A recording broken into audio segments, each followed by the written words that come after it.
Hi, I'm Lindsay. And I'm Marshall. Welcome to Tumble, the show where we explore spooky stories of science discovery. It's Halloween, which means that we're getting into some scary seasonal science. Ooh, alliteration. This year we're talking cats and mind control. Mind control cats? Sounds like a plot for a horror movie. Exactly, which is why we're making our own scary movie that's based on the very real science of a very common cat parasite.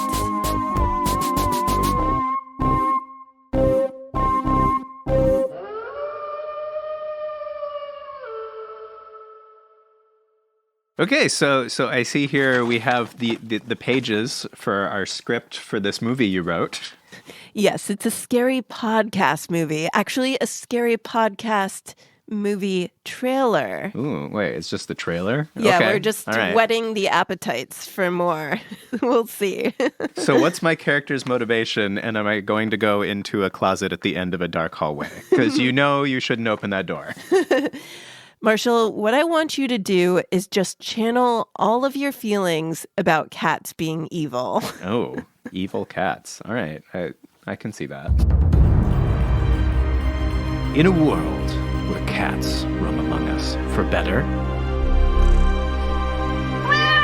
I love you, And for worse.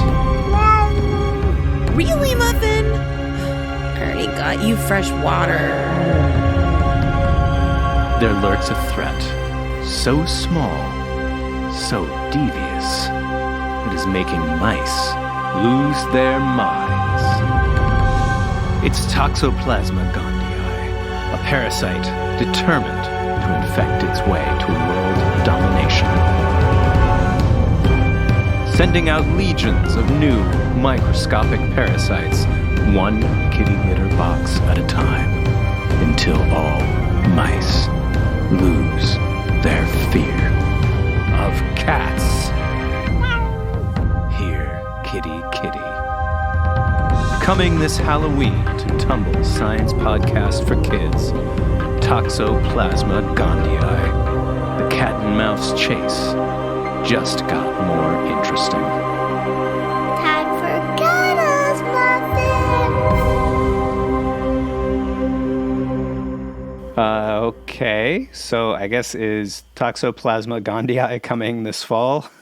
Oh, it's already here.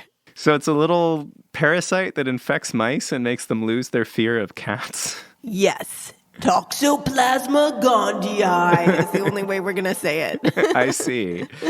So, and then I guess being infected by the parasite makes the mice easier to catch, so then cats eat them more, and then I guess the something with kitty litter. What's the play here? You've got the basic idea. But like any trailer, it's only a teaser of the full story. And to tell our terrifying true science tale, we have Sebastian Lourido, a biologist who studies Toxoplasma gondii. And he said he's willing to play along with our film projects. If you were to cast yourself in this movie, what role would you be playing? I'm thinking of Jurassic Park. I think I would be the cautionary scientist who's saying, like, are you sure you were going to do that? Like, things don't always turn out the way that we think about it. Scientists are always saying that in movies, and honestly also in real life. You know, they're always the ones who turn out to be right. Because they always have the most uncertainty. So Sebastian is on a mission to find this parasite's weakness so he can destroy it. And that's often the case in the horror movies as well, right? Where all of a sudden you identify some unexpected susceptibility in the alien creature, and that can be exploited to its defeat. Well, I can see the final scene now, the scientist and the parasite face to face, or I guess microscope to face to face.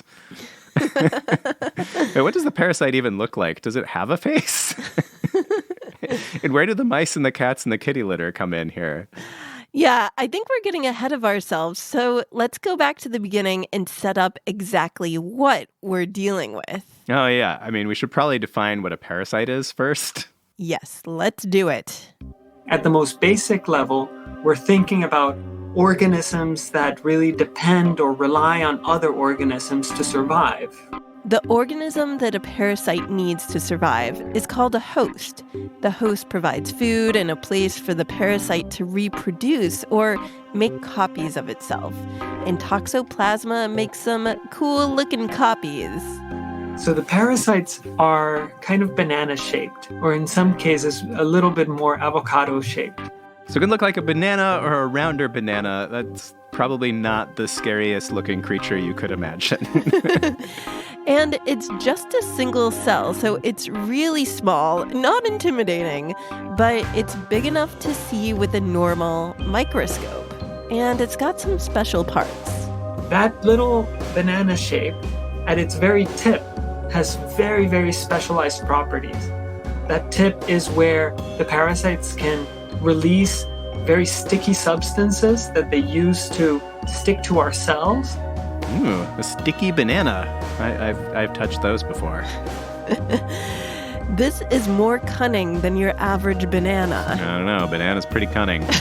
And they can actually move those sticky substances down the length of the banana, if you will, to allow them to propel themselves forward. This sticky banana motion lets them act like a cellular cat burglar, breaking into cells with no one noticing. They are actually moving throughout our tissues and moving over our cells and moving into our cells. Once in the cells, they make themselves at home and replicate. All of a sudden reach a point where they start writhing and start moving around and finally burst out looking for new host cells to infect. And so it is maybe like a microscopic version of what we know from a lot of horror films. Okay, that's pretty terrible. So that's how it looks like from the parasite's perspective. But what does it look like from the outside? Like if you zoom out from inside the body and take the wide pan and just see a mouse and a cat, what are they doing? Nice film direction there. Okay, so the sun is shining. It's a normal day outside in a normal neighborhood anywhere in the world. And we see a cat on the hunt. So if your cat is hunting out birds in the wild or hunting mice in the wild, it can actually contract Toxoplasma from eating those wild animals, and then it can bring the Toxoplasma back into our home. Oh no, the cat's own nature has become an agent for a kind of evil. There's so many layers to this, and that's why the movie really works. Yeah, But sure. yeah. Wild animals can pick up Toxoplasma from their own environment and carry it. And Toxoplasma wants to be carried straight into a cat. The parasite just waits and sees whether that host that it's found itself in is going to get eaten by a cat or not. So it's sort of like getting onto the first bus that comes to your stop and just kind of like hoping it takes you into the cat intestines that you want to end up in eventually. Toxoplasma does have a little trick up its little banana sleeve to sort of hijack the controls. At least in mice, scientists have seen that Toxoplasma can cause a change in behavior. It makes those mice less willing to avoid cats. So it's not just hopping on the bus, it's hopping on the bus, kicking the driver out, and then driving it right to a cat. Right. It's like whispering in the ear of the mouse, like, don't be afraid of that nice little kitty. It wouldn't even hurt a fly. Kitty is friend. Friend is kitty. Yes, and scientists know this because they've done experiments to reenact this situation. Yeah, in the experiments that have been documented, mice have this innate fear of the smell of cats, and very specifically the smell of cat urine. In the experiments, mice that aren't infected with Toxoplasma stay far away from the cat urine, but mice carrying the parasite don't seem to mind it.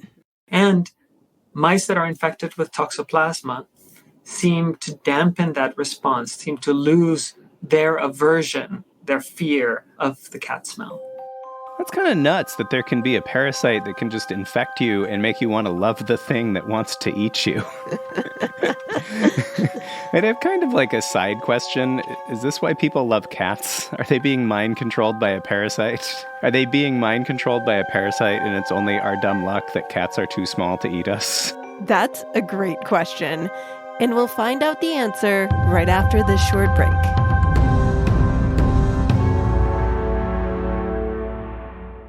We're back. When we left off, we were wondering if human cat lovers are being mind controlled by a parasite into loving cats. I'm really curious to know this because it could really explain a lot.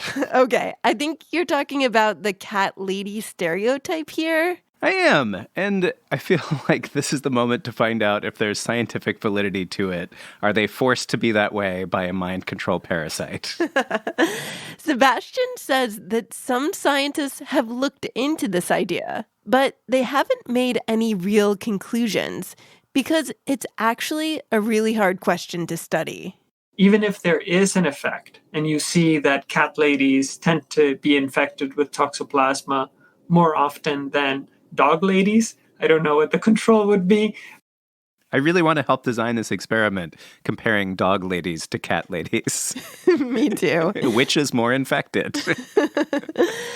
Even if you knew that, it would be hard to narrow down cat lover behavior to just this parasite. Is it because the Toxoplasma made them more likely to get cats? Or is it because they love cats and so they are more likely to be exposed to Toxoplasma? Yeah, that is kind of like a classic science problem. Like, what comes first, the parasite or the love of cats? Exactly. We don't know. But we can't assume that because a cat lover has the parasite, that's why they love cats. You can have this case where correlation does not equal causation. Just because two things happen at the same time, we can't assume that one thing caused the other to happen. I mean, umbrellas don't cause rainstorms. Exactly. We won't know until there's real evidence. But let's get back to our movie. The mouse has just lost the dangerous cat and mouse game. Now it's game on for the parasite. Cats play a very special role within the life cycle of Toxoplasma. A cat is where Toxoplasma finally feels at home because it's adapted to reproduce in cats only. It hijacks the cat cells to work like little Toxoplasma factories, creating millions more banana-shaped cells, and they hitch a ride out of the cat in their poop. And so an infected cat will shed millions of these infectious stages into the environment as part of their feces.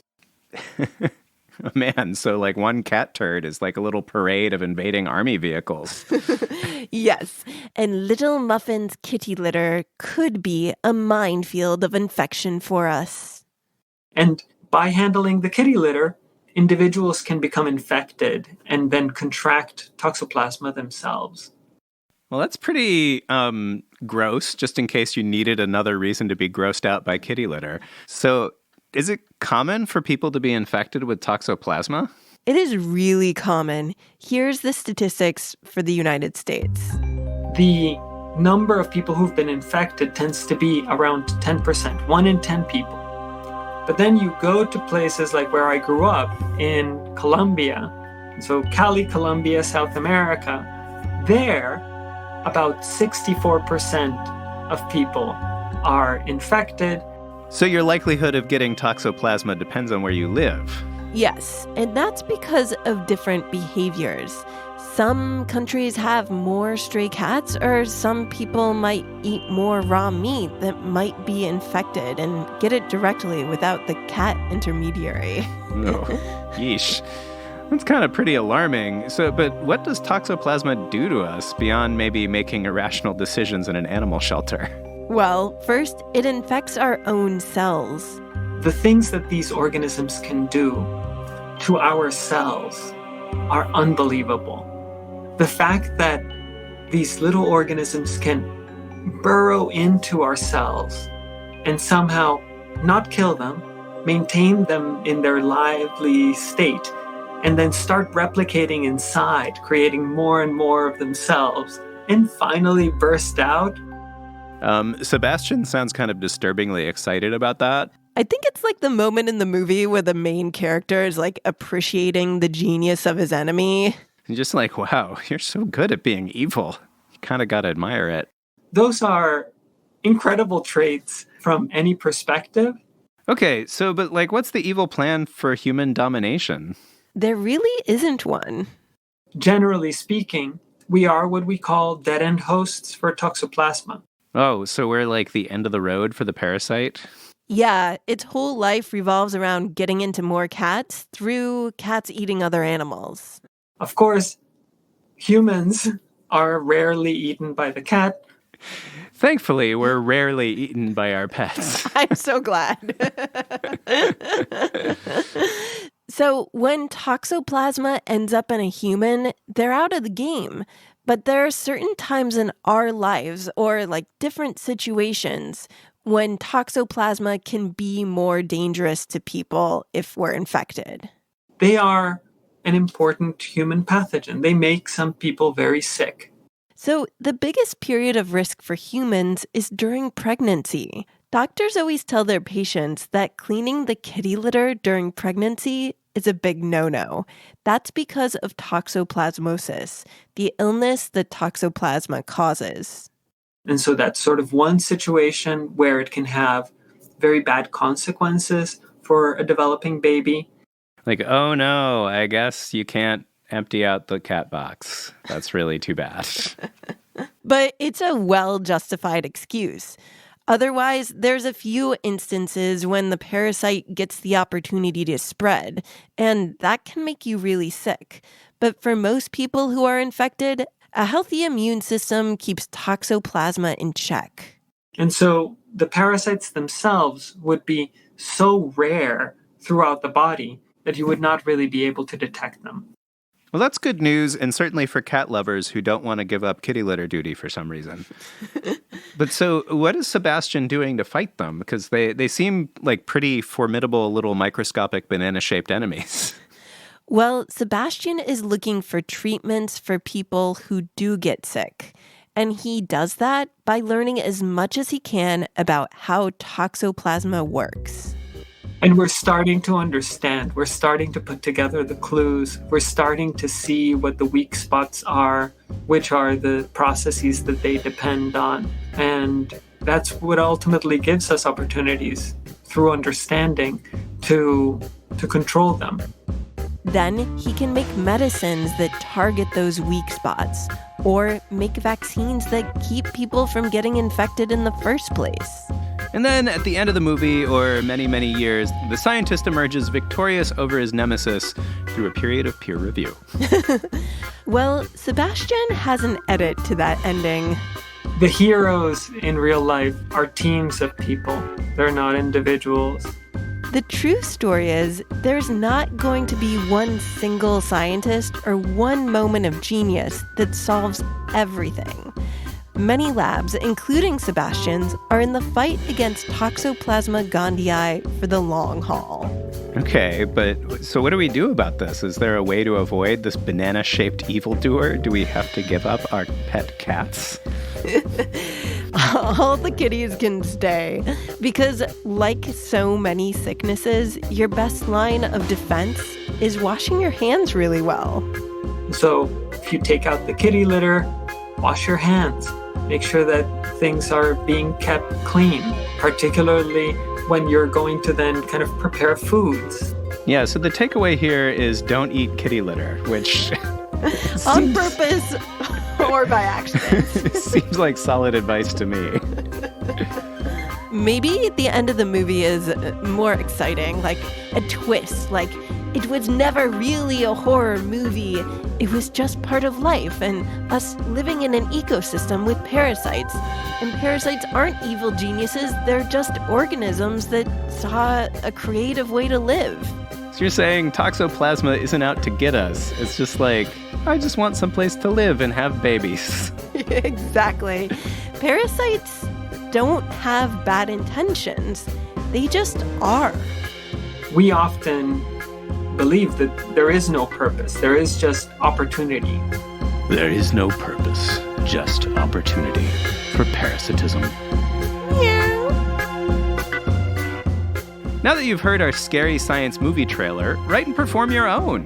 Choose something from nature or science that seems like it could be its own scary movie. Maybe it's a spider catching an insect in its web, which is definitely scary from the point of view of the insect. Or a zombie fungus. Ooh. Write a short script for your movie trailer, then record it. You can do it with audio like us or video. Or you could even draw each scene from your trailer like a comic book. If you make a scary science movie trailer, we'd love to see it or hear it. Share it with us at tumblepodcast@gmail.com.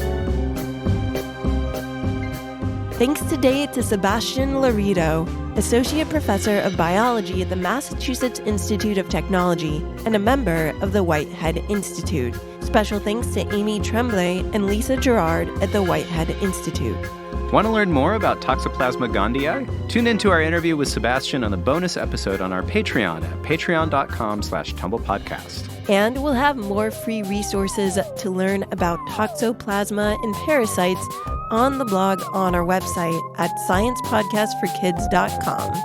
Sarah Robertson-Lentz edited this show and designed the episode art. Elliot Hajjaj is our production assistant, and Gary Calhoun-James engineered and mixed this episode. I'm Lindsay Patterson, and I wrote this episode. And I'm Marshall Escamilla, and I made all the music and sound design for this episode. Tumble is a production of Tumble Media. Thanks for listening, and stay tuned for more stories of science discovery.